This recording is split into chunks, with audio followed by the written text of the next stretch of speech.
whatever she decides next. Has the ability to impact an entire country in ways no one could ever imagine.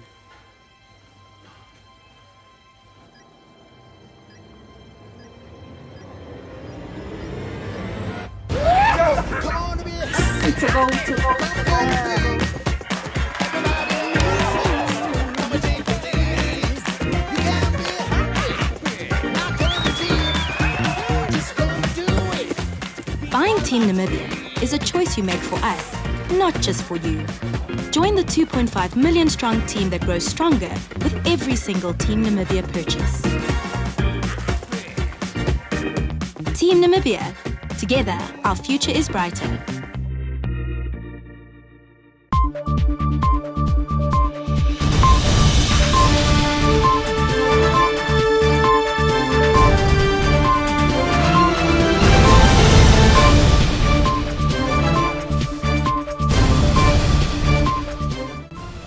Good evening and thank you for joining us on this Tuesday evening for Primetime News. I'm Salima Shimwefeleni Masipa, guiding you through tonight's headlines. In a significant development, Urban and Rural Development Minister Erastus Uthoni emphasized the significance of communities and their traditional leaders using accurate traditional titles when addressing these leaders. Now let's hear an excerpt from the minister's speech. According to the minister, the increased usage of the terms king and queen in reference to traditional leaders is constitutionally and legally incorrect, according to Section 11 of the Traditional Authorities Act 2000, Act 25 of 2000. Our government places great importance to the roles and responsibilities that traditional authorities play in the Namibian society. It is for this reason that the founding fathers and mothers of our nation made traditional authorities part and parcel of the government structure or governance structure. Article 102, sub-article 5 of the Namibian Constitution provides for the establishment of the traditional authorities whose functions and conduct are spelled out in the Traditional Authority Act, Act 2000, Act number 25 of 2000, and further institutionalized in the Council of Traditional Leaders Act of 1997, Act 13 of 1997. Uthoni stressed that government on its part will continue to promote deeper harmonization of customary law and the role of traditional authorities as part of the governance structures of the country. Reporting for Primetime News, Diana Kauta. The Minister of Environment, Forestry and Tourism, Pohamba Shifeta, announced on Monday the formation of a new board of directors for the Namibia Tourism Board. The new board will serve from November 1st, 2023 to October 31st, 2026. The appointed members include Jeanette Fourie as chairperson, assisted by Olavi Hamwele. Additionally, Aili Kairairwa, Maggie Mbako, Nguvishita Zashirwa, Ephraim Nkoshi, and Rachel Nathaniel Koch will serve as members. In his statement, Shifeta highlighted the significance of the board's appointment coinciding with a crucial phase in the tourism sector's recovery from the COVID-19 pandemic. He emphasized the stakeholders' high expectations for the board, emphasizing its role in regulating the industry and promoting Destination Namibia. Then you have Ms. Jeanette Fourie. She was already member. She served already in the board, PS board. And we have Mr. Maggie Mbako. Both of these are in tourism. She's also in tourism and media. It is good now. We need to have some kind of lively programs because we have really complained, probably right so, that sometimes we do not really we are not visible as a board. we are really not visible at all.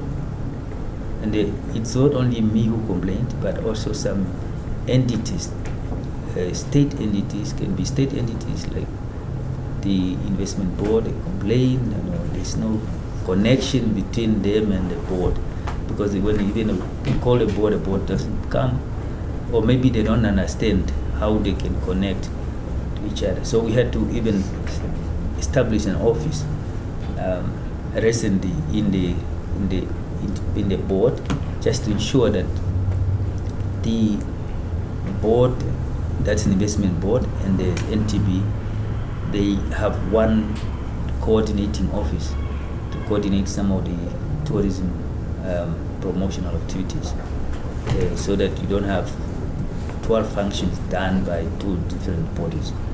So, but that has to be. So we need to be more active.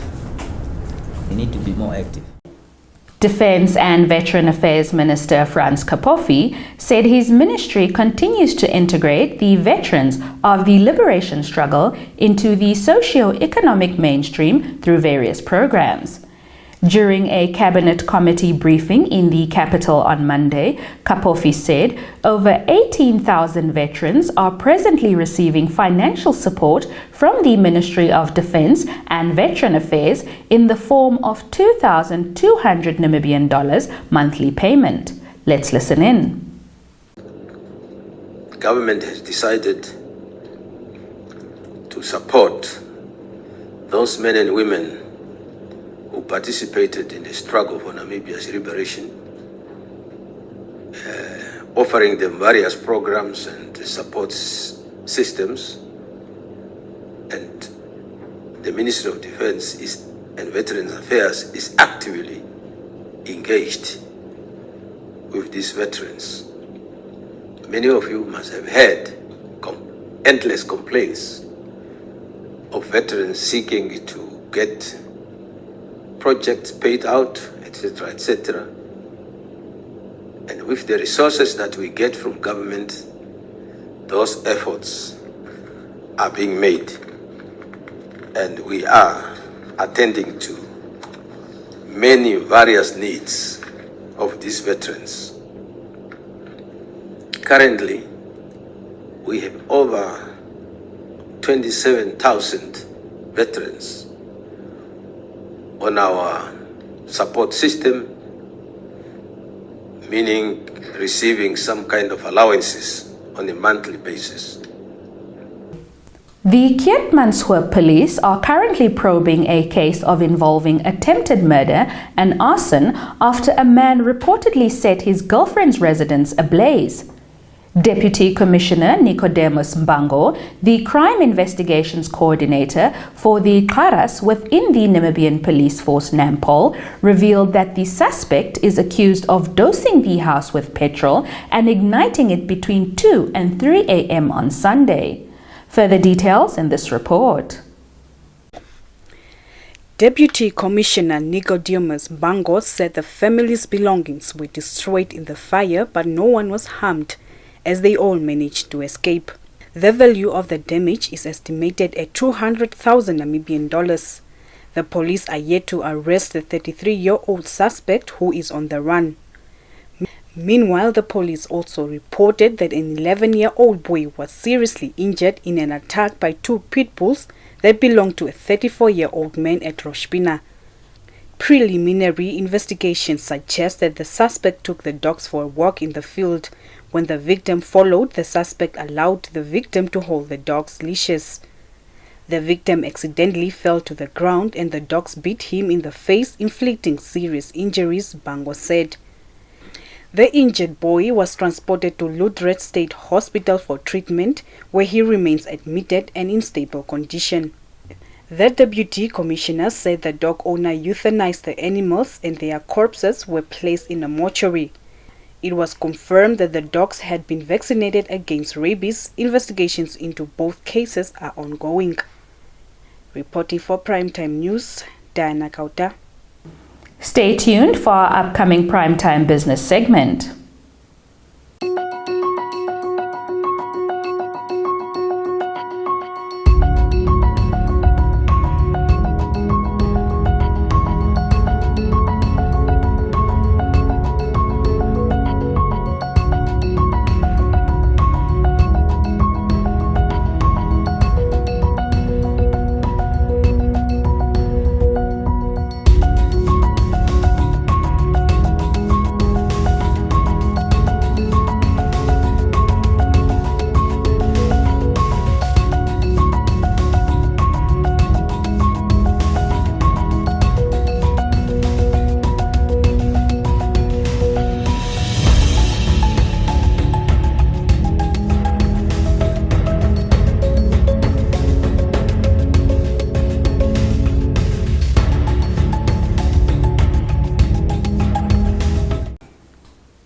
Welcome to Primetime Biz, your ultimate source for all things business.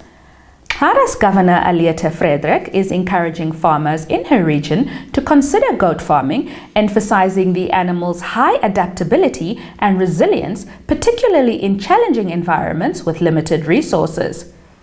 Frederik shared these insights recently during the 4th edition of the Berseba Goat Expo 2023, which centered around the theme Rebuilding for Tomorrow. Suzette Chitaura compiled this insert. The Haras Governor Alietta Frederik said that the fact that goats are able to thrive in harsh environments makes them a valuable asset for farmers facing drought conditions, and their unique characteristics and abilities contribute to their significance in promoting sustainable agriculture practices and ensuring food security in challenging circumstances. The primary reason why goats are significant in drought-stricken areas is their ability to efficiently utilize scarce water resources, she noted. Such adaptability enables goats to make the most out of limited water availability, reducing the strain on already scarce water supplies. Frederik further said that goats have a higher feed conversion efficiency compared to other livestock species such as cattle or sheep, citing that they can convert low-quality forage into high-quality milk, meat and fiber more efficiently, making them an economically viable option for farmers in drought-prone regions such as Haras. Frederik said the expo does not only provide a platform for showcasing local products, but also fosters networking opportunities, knowledge sharing, and capacity building within the agricultural sector. Reporting for Primetime News, Diana Kauta. Nations confronting the pervasive impact of plastic pollution, which poses threats to the environment and human health, commenced new negotiations on Monday towards a United Nations treaty aimed at addressing this escalating issue. Last year, a consensus was reached by 175 countries to finalize a binding agreement by 2024 to combat the plastic pollution adversely affecting oceans, mountain tops, and even infiltrating human blood and breast milk. More insights in this report.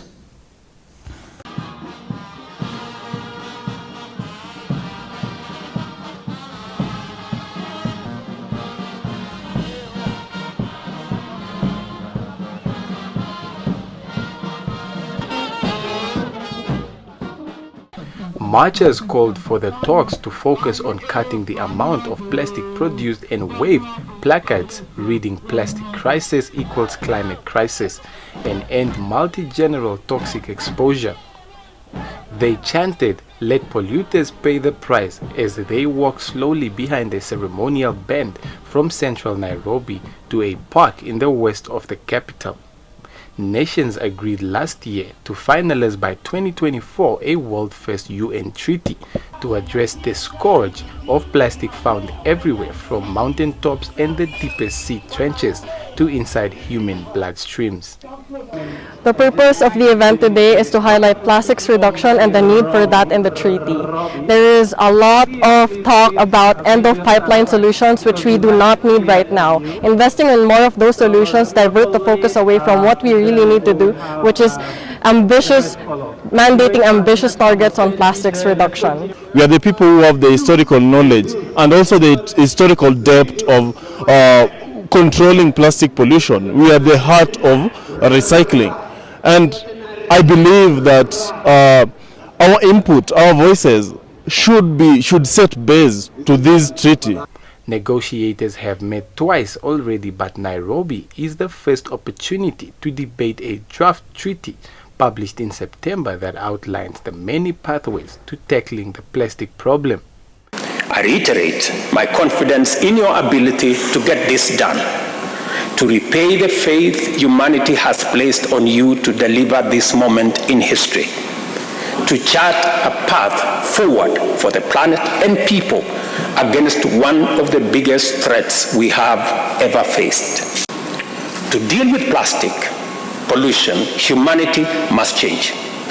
We must change the way we consume, the way we produce, and how we dispose our waste. This is the reality of our world. Change is inevitable. This treaty, this instrument that we are working on is the first domino in this change. Reporting for Primetime News, Ishmael Mukuvonda. Up next is your weather forecast, followed by a roundup of the latest in economics.